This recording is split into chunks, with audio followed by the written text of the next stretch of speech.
Responded to my comment about what about Marshall King to Vancouver on the NLL trade. So we don't know. So we don't know. All right, I'm going to clap. Sure.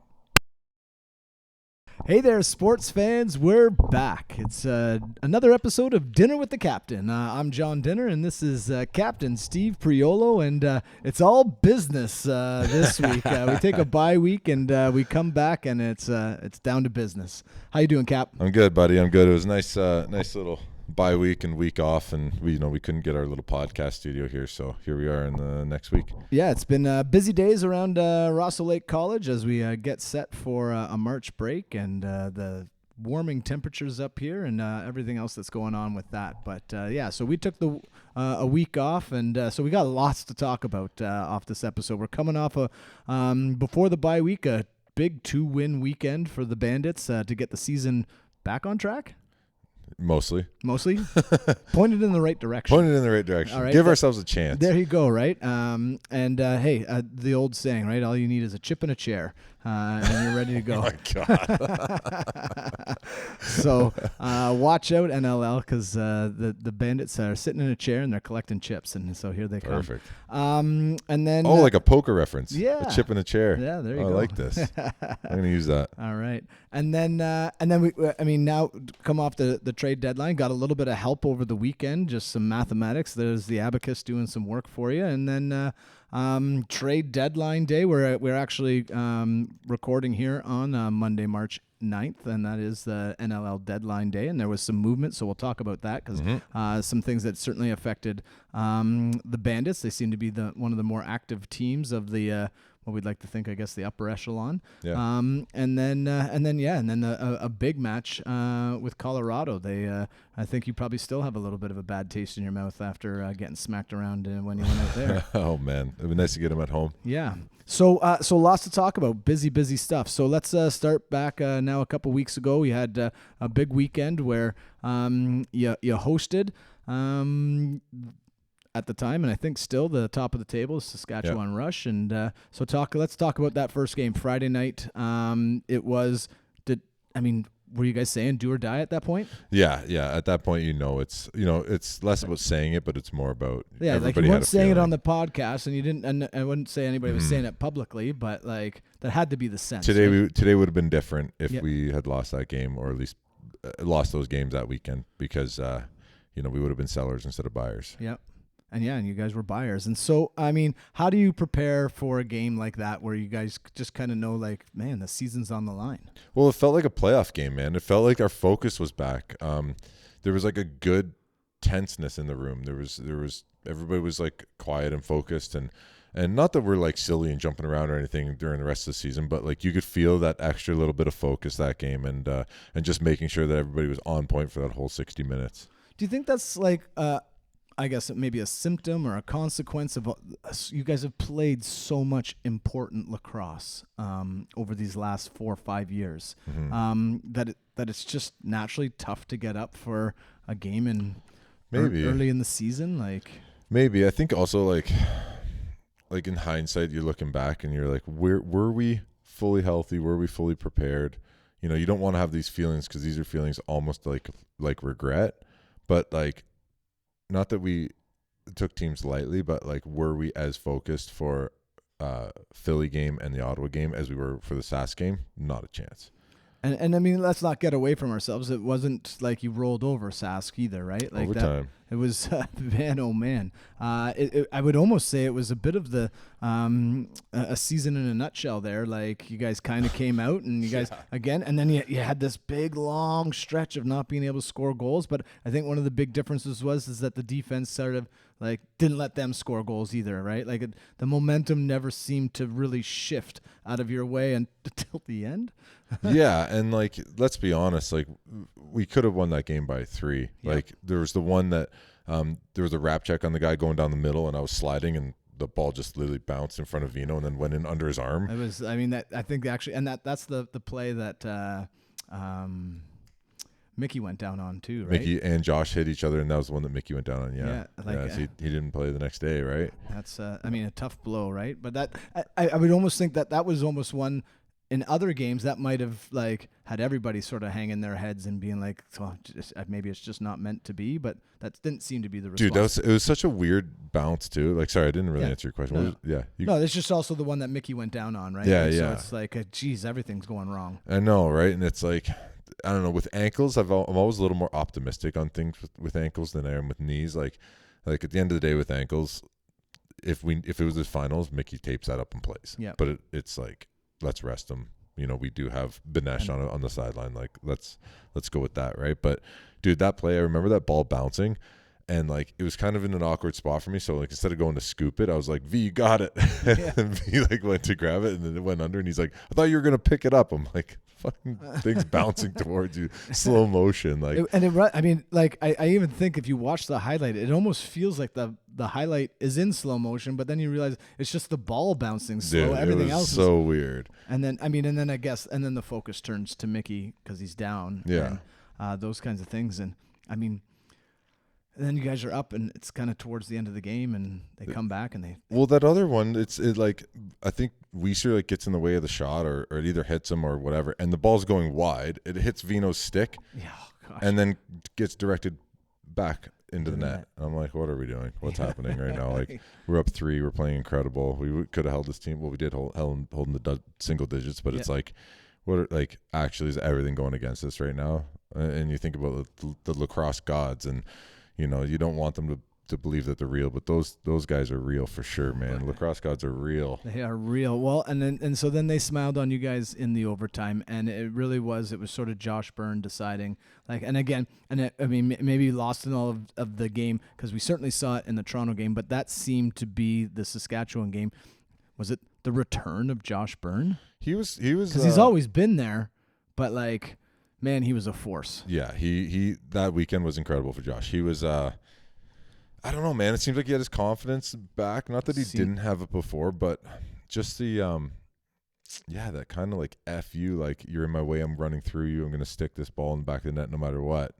That feeling was back. Man. And I don't know if it wasn't there before or if Josh was sore, or if there's anything like that, but it was just nice. Finally went his way. That's probably the best way to put it. Maybe he's just started having confidence roll because the first couple went in. Yeah.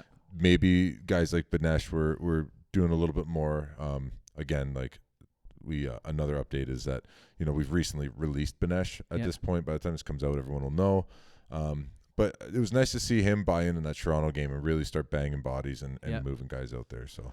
But I mean, and I guess also it's easy to look confident when. You rip that ball, and it's the game winner, and the lid pops off on the KeyBank Center, and you're standing there, and it's, I'm Josh Byrne again. Josh, I'm back, cold as ice. Yeah, man, it was, and so a big victory there. That's got to just feel great.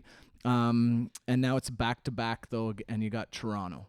You guys traveled to Hamilton. I think you said that was the plan. Is that what ended up happening? Yeah, we got some treatment and stuff done at the arena, and then and some good food in us, and then. Yeah, basically just went to the arena, dropped our stuff off at the arena so we could dry out, and went up and went to bed.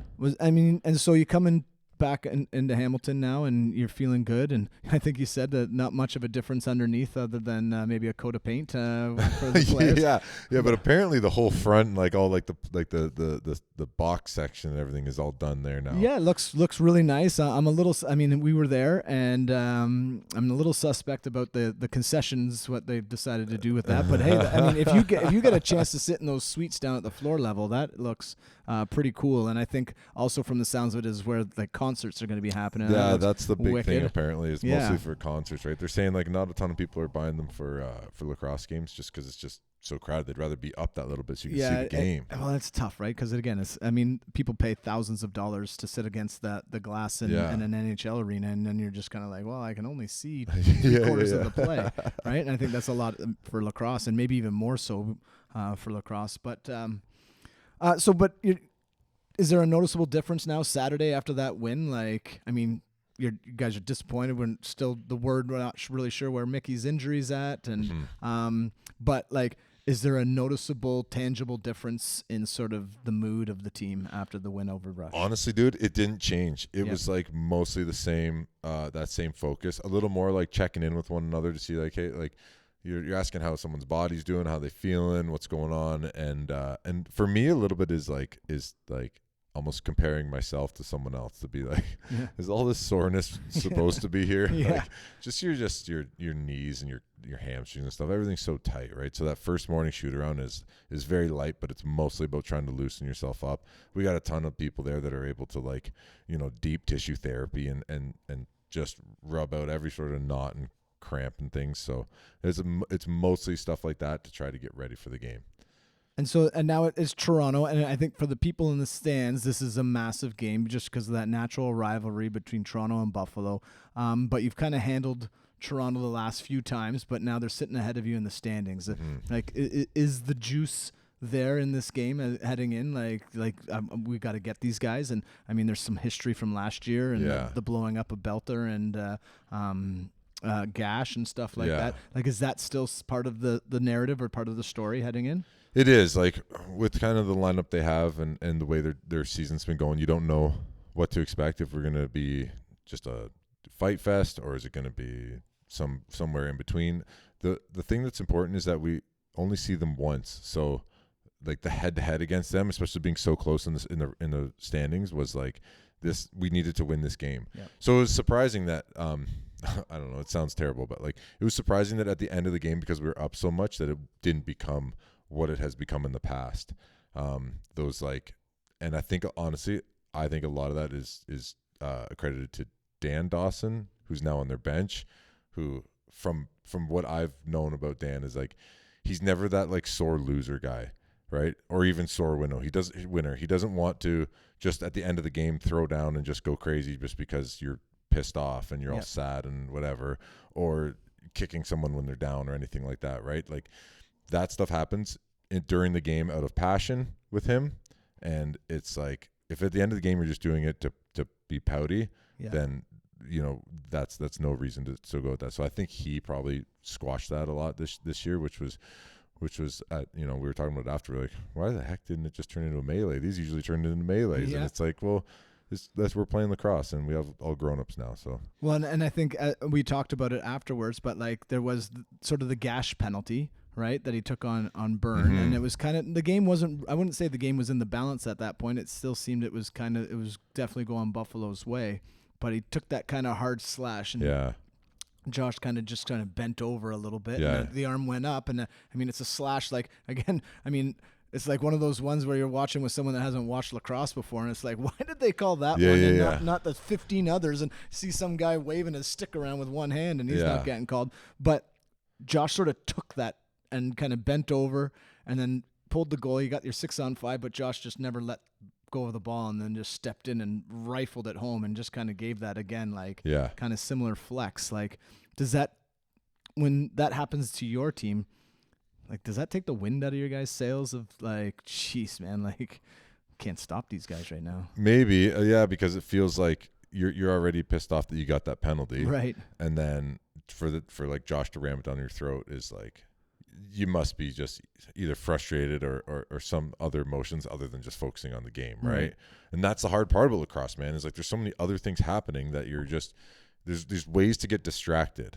And it's like, how do you stay focused, right? So I don't know if that happened to us. Like, well, that, like, just going off that is, Josh gets an on-ball slashing penalty, which I don't think I've seen all year. Right.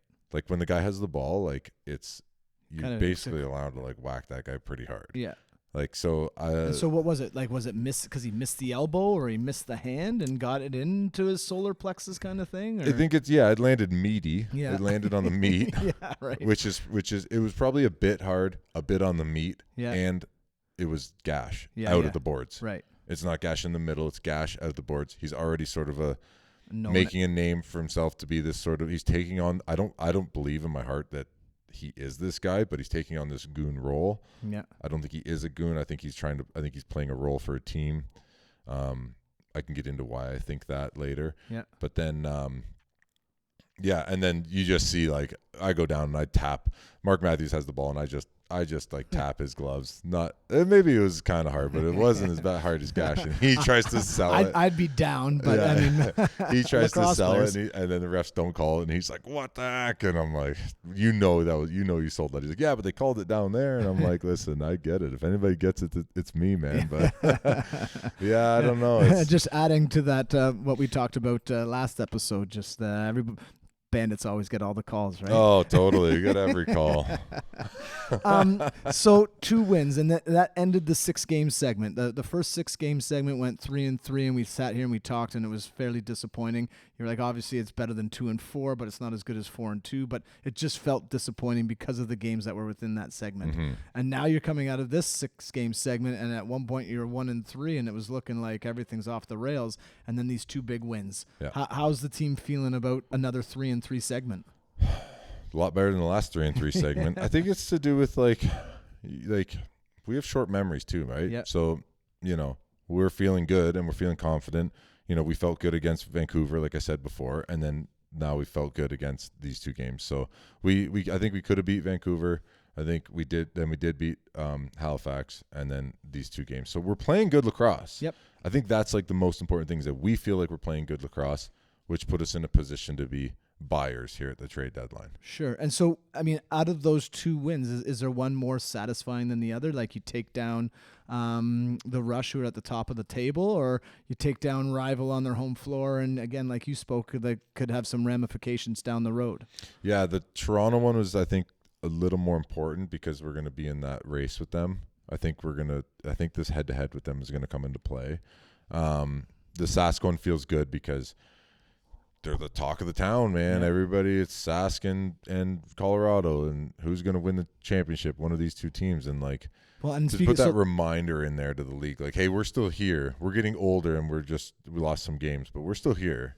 Well, and I mean, it certainly seemed like for a couple of weeks, 7-game win streak for Colorado set a franchise record and stuff like that. But then they lost to Toronto. Yeah. Right. So Toronto's coming into this game feeling great. Yeah. And you have this tight game with, and it's like, okay, things are squeezing into the top here. Yeah. This could be interesting. And then you guys kind of went and you handled. I mean, the score came a little bit closer at the end, but you guys. You handled Toronto, right? Like, dude, Snoozy said it the best after the game. He goes, "Death, taxes, and Buffalo beats Toronto in Toronto." And he's been on the other side of that too, yeah, right? Man. A lot. How did he like it? I mean, I was teasing him after the game that he looked good in orange, and both my boys were like, "Oh, we kind of still like you on the rock." He was, if anybody knows Snoozy, he's a pretty fierce competitor, through and through. But it was nice to see him going at it on the line a little bit with some of those guys, and you can see that he has still some buddies over there and some friends, right? And it's like, I'm the same way, if I'm lining up with like Joey Rez or someone, it's still like, hey man, how are the kids, how's the wife, how's the kids, that sort of stuff. Not that Snoozy had that sort of banter with those guys. It was more like I'm gonna whack you, and I'm gonna get this loose ball, and then they're like, I took you in practice. Yeah. He was a little bit more like in their ear about it, but yeah, it was good to see him sort of get the best of that team. And so 2-game win streak coming out, and then a bye week, and we always talk. You never know what is going to be good. Is this the good time or the bad time? But so you're coming off 2 wins, and everybody's feeling great, but a big injury to a key player. And so now that we are now a week, and that bye week has happened, and there was some interesting games over this last weekend, and I think probably the one that was most interesting is Calgary beating Rochester, so that bumped you guys up in the standings in terms of standing watch. But Toronto gets the win, and I think Toronto beat somebody, and then Ottawa beat Colorado. Right? Yeah. Toronto beat Vancouver. Vancouver. Oh, and Rosie's back. Yeah, and Rosie's back. He gets the MVP all of a sudden. It's the first start of the game or whatever. Yeah. So like, it would have been nice to see Toronto lose to Vancouver. You want to start seeing the top guys sort of bunch together, and you want the bottom guys to start dropping under us, right? So like Ottawa and Toronto, like each getting wins. I'm sitting there going like, okay, now we're another game back from each one of them, right? So in my mind, those are attainable teams to catch and to move a little further up the standings. Yeah, at this point, you'd almost want Saskatchewan and at the time Colorado just to take off. And you're only losing games to us. The rest of the time, just win. Exactly. But so so Colorado's now lost 2 in a row, and that's going to be the team. Oh, Sask lost 2 in a row, and then They lost 3 in a row. Is that Because they lost to us, they lost to Rochester, and then they lost to. Did they lose last weekend? No, they didn't lose last weekend. I don't think they played. They didn't play, but they lost 2 in a row then. Yeah, but I mean, so that puts them at like whatever 9-4 or something, 10-4. Yeah, let's get these standings up here. But I had it, and then it's trade deadline day. Everything's all trade deadlines. We need TSN to have a whole. Yeah, I don't know if they played, but it was like it was a big weekend. But I think there's only like maybe 4 games or so. I think 5 games. Yeah, 5 games. So Halifax beat Vegas. Yep. Go ahead. You got it up. Yeah. So I got. Now it's last week. We got Oshawa beat Philly, which was nothing. But Calgary beat Roch 14-7. Ottawa got past Colorado. Colorado's struggling to score, only 5 goals. Wow. Halifax beat. I think Vegas. they got none in the fourth quarter too. I remember seeing, and Jeff Teat went off for like 4 in the fourth. Right, and then Toronto beat Vancouver. And that was it. Yeah. Yeah. And so now we're sitting at as we go into this trade deadline day, right? Sask 10-3, Colorado and Vancouver 10-3. That's all. They've only lost 3. Yeah. Wow. And then Colorado, Vancouver, both at 9-4. Georgia at 8-4. Ottawa at 8-5. Toronto 7-5, and then Buffalo and San Diego sitting at 6-6. Yeah, and we play each other in like 2 weeks, I think. Yeah, 2 weeks. Yep. And then that Rochester loss really hurt them, right? That gets them, but they're still 5-6, right? Like so that's so you got when to you're look looking at at the that loss loss column, right? Look at the loss column. So there's like a bunch of 5. So who's above Toronto? 5. So basically Ottawa, Toronto, Buffalo, San Diego, Roch, Halifax, Las Vegas really are all within like 2 losses of each other, a loss or 2. Yeah, and when we start talking about that, right? And then a bunch of teams with 4. Dude, it's jammed at the bottom right now. Yeah, buddy. It's so speaking of that jam, right? Monday people start making trades. Yeah. There we go. And there was a lot. You want to just list them and we can talk about them? Yeah, after? sure. Let's start with the ones that affected Buffalo, right? Okay. So you guys pick up Tyler Hendricks for I think it was like a 4th round or a 6th round. Yeah, pick, it was cheap. Yeah. Yeah, a defenseman. But he can play offense. He can play lefty O. Okay. All right. He played lefty O for Toronto. Okay. It is true. Right? He's lightning, dude. Yeah. He's a little bit bigger. He's huge. He's like, I think he's 6'3", 6'4", maybe even taller. And he looked heavier this year than he did in Toronto, but like the guy can fly. And I've always thought when he was in Toronto, I was like, why don't they give the ball to him more? Sure. We're about to find out maybe why or why not. Yeah. But hey, an experiment worth having. But athleticism through and through. Yeah. And so a lefty. So is that an indication? You talked about it. Like Banesh has been released, but is also like is Ian's injury? Has there been any sort of revelation on any of that? Yeah, I don't know. I'll tell you off air what it is, but it's an ankle. Yeah, we can get through it. Yeah. It's not broken. Yeah, well, that's great. And then we joked Joey Resiteris. You're gonna have to say his last Joey name. Resiteris. Yeah, Resiteris. Joey Rez, the Rez dog. And so we were talking, and this is a guy you got a long history with, right, from St. Catharines and stuff like that. But it traded and going out the door as Lucas Nielsen, young guy. But I kind of joked because I asked, so did you guys grow up playing together? He's like, well, he's a year younger than me, and I'm like, there's Buffalo getting younger, bringing in the young guys. We trade away a 20-year-old. But what does that? Bringing him in. What does bringing Joey in mean for the team? Oh, it means that we're going for it. Yeah, it's a now or never thing. Like we have a chance to do something super special here, so it's never been done before, right? And you're with Joey, you're getting veteran leadership, you're getting a scorer, you're getting a passer, you're getting another threat. I'm really excited to see him and Dahoka play together, to be honest. So now we have the lockup pairs of Dane and Bucky and Joey Rez and Dahoka. Like, let's go. Like I don't know. And he's honestly, dude, one of the biggest things is his character as a human. Like he's maybe the most loved guy in all of the NLL. Like I think everybody loves and respects Joey Rez. Like he's just that guy. He's that nice. His brother's done a lot. Frankie, I used to play with his brother Frank, which is actually crazy to talk about. Play with somebody's brother before he was even in the league. And then, yeah, man, Buffalo guy, Buffalo Joe. Like he's from Hamburg. He's close to home. He's gonna have a welcome reception. And when we did trade him way back, which I don't remember why we traded him, but we did.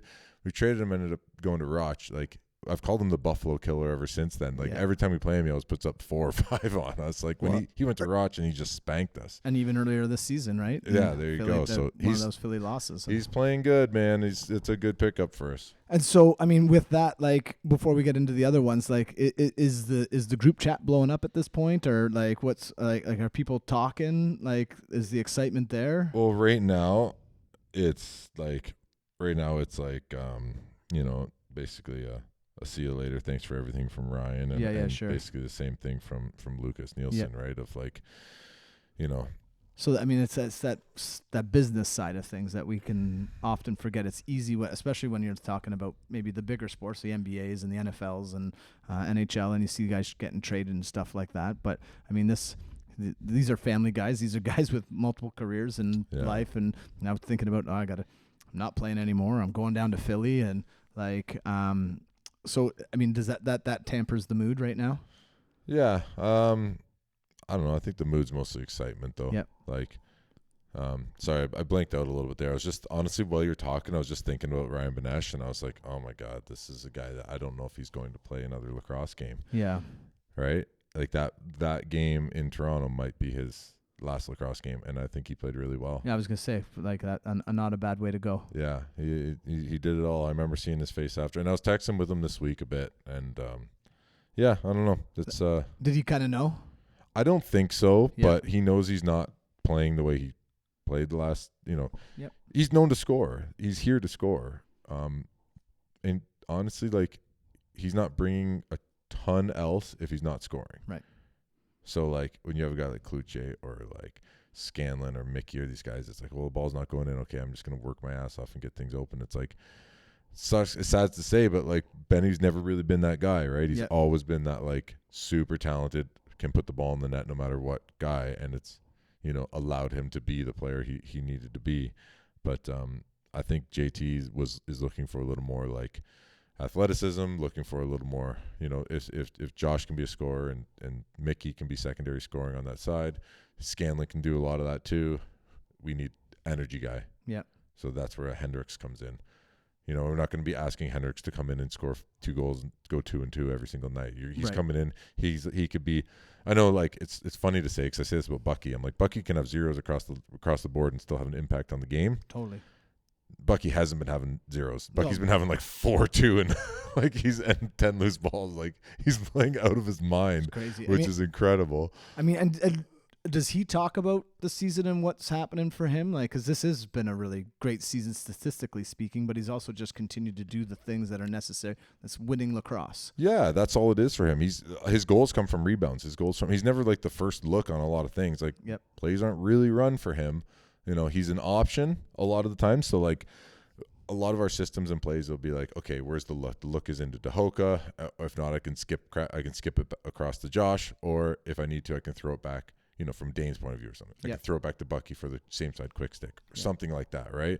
And, like, let's say he skips it across to Josh. Josh fires it off the boards. There's Mickey. Or there's Bucky. Yeah. Pick it up, put it in the net. Like, he's just been hounding the net lately. It's been great. Again, like, when especially one of my dudes, his size is a consideration as he's getting into older and stuff like that. And I just point to Bucky and like, look what that guy does. Look what he does. He's in there and he gets that ball and he gets moving and his feet are always moving and his head is up. And he's smart, man. He's just reading plays. Sees that bounce. I mean, and again, and you've got another guy like Tahoka. He just seems to be, smart. He's a bit bigger, obviously, and he's just kind of built to but withstand. He uses it. He knows, like his game and Josh's game is not the same, so he doesn't need to play the same way Josh plays. Yeah. Right? Like, but his moves are going to be much different. Oh, man, and the way he picks up that loose ball. So a couple of moves, some excitement in Banditland, and truthfully, not really any of the other, like, we think maybe Vancouver picked up the Marshall King, but that's not listed on the moves. It was listed on the Vancouver website for a bit. I think it's still there, but Tyson Bell to Vegas for basically Casey Wilson. Yeah, that's massive for both teams really, but Casey, I played with him out in Victoria. He's like a very put together, very outstanding sort of young man. It would be like a good way of putting it. Like, that guy carries himself really well, and he's an unbelievable lacrosse player. Yeah. And he's really good. And his brother Max is also on Halifax, so that's probably maybe a little bit to do with that. They're also probably looking for a little bit of youth on that right side, right? So that's kind of a huge pickup for Halifax. And I mean, so let's talk. Can we talk Vegas? Because obviously that they've got the interest of Bandit Land, having gotten Klutch and Fraser. So I'm not really sure what they're doing. They're trading away some youth, but they picked up some draft picks and stuff like that. And they're going forwards. They're going backwards. They get Zachary Young. Do you have a sense as to what's going on in Vegas? Like, well, do you I have don't some know insight? if Casey playing. Oh, I don't know. I don't think he's played. Okay, sure. Yeah, like they got Donville, and now they have Crowley, and who else they have? Obviously, Chase is hurt. Yeah. Who else is their other righty? Why am I so stupid sometimes? Whatever. I don't know. But yeah, so like I don't know if Casey's even done school, to be honest. But Vegas also parted with Josh Jackson, Justin Sykes. So like they seem to be in the sell mode, but then they bring in a guy like Tyson Bell, who is, I mean, an energy. And this Zachary Young, I don't really know who that is either. Yeah, and he's coming from Ottawa. Oshawa. He's Oshawa. Excuse me, Oshawa. Travis Longboat came from Ottawa. He's gone to Boat's to hurt right now. Longboat's hurt. Yeah, but he'll be good for them in the long run. Yeah, but the dude Blaze going to Rochester's kind of big. Yeah. So and then Philly sort of seemed to unload, right? That's really another look. Not surprising. Like Phil Caputo's going to Ottawa, and then Blaze going to Rochester. So again, that sort of seeming that the middle of the pack teams were the ones that were definitely sort of the most active. Do you see anything really moving the needle? I thought we did good. Yep. I think the other one is that honestly Blaze going to Roch. That's an interesting one. Not seeing Rubish move is really interesting to me. Unless he did and we're just missing it. Right, yeah. Which would be embarrassing. But the Rubish, like I think they were asking a first for him, which was honestly like worth it a couple of years ago. But like the guy's 38, he's just coming off a broken back. He's probably going to retire either next year or the year after. He's unrestricted free agent. Like there's no way you're going to give up a first for him right now. Right. Maybe one of those top teams, but they weren't in need. Like they're the top already, right? Well, I was thinking like maybe one of the conditional picks for Fraser or Kluche, which is like basically in between first and second. Yeah, sure. I was like a compensatory pick. That's what they're called. Like I was thinking maybe one of those. Maybe Oshawa would take it. Like I don't know. Like that's an interesting one. Also, Buffalo. You could always use a Rubish, but like, who do you sit on that right side right now? Yeah. Me, Spanger, Weiser, Pauly. Yeah. Like, even like, well, especially the way Coffey played in Toronto, his first game, like, I found him very, very easy to play with. So now we have Dooley and Coffey, both like, really easy to play with, very talkative, very solid, sound, young defenders, like chomping at the bit to get in, like, all on the right side, right? So, I don't think I'm missing anybody on our team, but yeah, so there's that, right? And then, so Rubish, where do you slot him in there? Who comes out? Yeah. That's a tough one. For a first, at least, right? Yeah. Because again, you can always, every team can use a Rubish. Every team can use a Rubish. And so now, I mean, it is official. It is the March to May now. You guys are 12 games into the season. It's 6-6. You got 6 games left. Trade deadline's behind you. The team that you've got is the team that's going to go for it and chase history and stuff like that. Without getting too far into it, like, is that like obviously we're buyers? Is that the talk that we're going for 4 in a row, or is it we got to make the playoffs this year? I think it's still a playoffs thing. Yep. I think it's still also like how quickly can we get these guys up to speed? How quickly can we get Hendricks and Resi figuring this out and keep getting letting the defense get more locked in and more locked in? I think like we almost never look at it as big picture things. Let that be for Chugger and JT and those guys. Let them think big picture. Like we're thinking like basically week to week, sure. And you have to stay locked in like that, or else it's you get in your own head too much about all the what ifs. There's just way too many moving parts, right? You see how jammed up it is. So, yeah, I guess our focus is on another Friday game in Buffalo against Colorado. Oh man, it should be. Colorado didn't make any moves, eh? No, they didn't. And so it's a slobber knocker. It's going to be Colorado, and they're going to be coming in grumpy. They spanked you guys, and then they spanked Toronto, and then Toronto came back and beat them, and then they go into Ottawa and only score 5. Or Ottawa goes to them. Yeah. Actually, it was in Colorado, so they're traveling grumpy. So what's Bandit Land got to expect out of a team that at 3 weeks ago was the toast of the NLL? Yeah, I think it would have been nice if they didn't lose, to be honest, because then they'd be sort of riding that high that we're a shit team and that they're going to come in and spank us again. Yeah.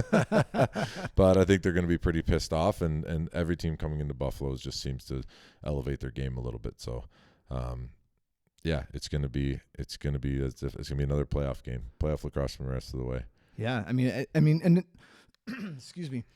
We had the do or die mentality. We didn't really talk about it. There's always a chance, and again, chip in a chair and whatever you want to say. But now it's 6-6, 6 games to go. Is that the feeling? Like it's must win. Yeah, it like is. Until that playoff position is clinched, it's because we're looking at that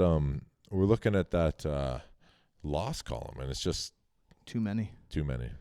Yeah. Remember this thing? Oh yeah. So we did. I mean, we put it out there and we talked about asking some questions, and so we got a great question that came from Rebecca on our Instagram. Yeah, Instagram. And so the question was, Steve, is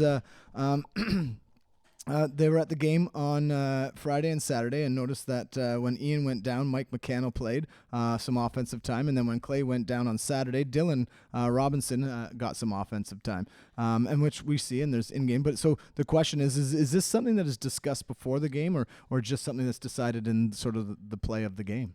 That is a great question. So basically, you have a guy like Mike McCannell on your team because you know at any moment he can go play both ways, right? So there's guys that can kind of do things like that. Like sometimes we'll literally dress Mickey and run him out the back door for half the game and out the front door for half the game. Dane is another one of those guys. We want him playing as much offense as he can, but if we ever needed him out the back door, he could come back and play. I like to think as like myself or Weiser, we can go up there and play some righty offense if we need it. Fortunately, we don't have to very often. But the Mike McCannell one is that's an in-game adjustment that we just had to make. The next game was okay. Mickey's out. We're going to be putting Benesh in there. Dylan Robinson, he did shoot around on the offensive end, so he was getting prepared to have to play some lefty offense because we want to have 4 lefties on that far end because they have to run back on defense a lot of the time. Yep. So he wants to have those 4 lefties out there. So and so it's that situational in the sense of like, okay, what quarter are we in? Which direction are we going? Exactly. Who's on the far side? Who's got the long change? Exactly. So Dylan Robinson was like very premeditated.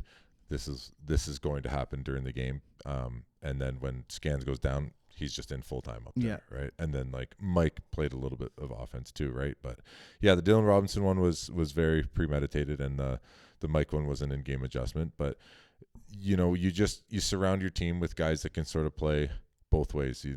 We call them transition players now because they can go do that, right? But it's like every team has those transition players that should be able to play at both ends of the floor. Well, and it was obviously it worked well. JT pulled the right strings at the right times and got the 2 W's. And so coming off a bye week, body's feeling good and ready to take on Colorado Friday night. So what's the week look like? You got Wednesday practice? Yeah, Wednesday practice and then Friday game. So I'll probably go down after practice, take the day off work. Maybe you can cover my classes. Sounds like good. You do anyways. Yeah, we'll go check out some maple syrup. Oh, let's go. It's that time of year. It really is. And it's great. I think it's getting cold, so we got to get out there before the buckets freeze. I know, dude. It's gonna get nasty soon. But yeah. So like the week's looking pretty good. We're building the house and hopefully that can get a lot done during this next couple nice days of warmth, and then. Yeah, man. I guess got some exciting stuff going on at school here too, right? We got those Hawks and shit. Yeah, the coming in Raptors tomorrow. are coming tomorrow. Yeah, the Raptors. We were all I excited. was like, Scotty Barnes. Scotty Barnes is coming. No, even better. Vultures and Hawks and Vultures Eagles. and Hawks coming Yeah, man, in. that's pretty cool. Falcons. Maybe some Falcons. That's so that'll be pretty dope tomorrow. yeah, it's a lot of fun. And then focus goes on to Colorado. What's the Colorado game plan? Well, mostly that'll get talked about on Wednesday. We're gonna have to change some things, but like the way the defense we played against them the first time is not the defense we're playing right now. So I don't think we change much out the D end. I think we keep running and doubling down on like what's been working the last couple of days, and just focus on that. And then we'll have to make in-game adjustments. Hopefully, offensively, they roll off of what they were doing in the fourth quarter. There, I know. It's funny, right? Because it's like you don't want to give too much credit to a goalie, but our offense was doing basically the same thing in the fourth quarter that they were doing in the first 3 quarters, but they put in their backup goalie by this point, and then guys were just ripping it through them, right? Sure. So it's like when you have a guy like Dylan Ward in net and a defense that plays that sort of umbrella-style defense, you have to sort of find holes and things other way, push him back onto his line because he steps way out to the top of his crease. So how do we get Dylan Ward back on his line, and then we can get some of those goals past him. Well, and so it's going to be the return of Joey Rez and welcoming in Hendricks. Dude, I'm so excited. And it is the March to May. So it is Friday night, KeyBank Center, Bandit Land. You guys have been doing it all season. You've been doing it for the last 4 years. You're in for a treat because it's another fantastic game. It's going to be on TSN and ESPN, NLL Plus, all of that stuff. The legendary Johnny Gertler is going to be out there watching and talking, and so it's lots of excitement in and around the Bandits. We had lots to talk about tonight. We went long. Thank you for sticking with us, Cap. Best of luck, and go Bandits. Appreciate you. And if you have any other questions, I thought, Rebecca, that was cool. That was a great question. So, just reach out Instagram or put it in the comments of either Spotify or YouTube or something, and then we'll get to it. I thought that was kind of a cool additive, cool little part that she did there. So that was sweet. Feel free. Tell us what to talk about. I got lots of things to talk about, but I can't think of them all on my own. Okay, appreciate you. All right.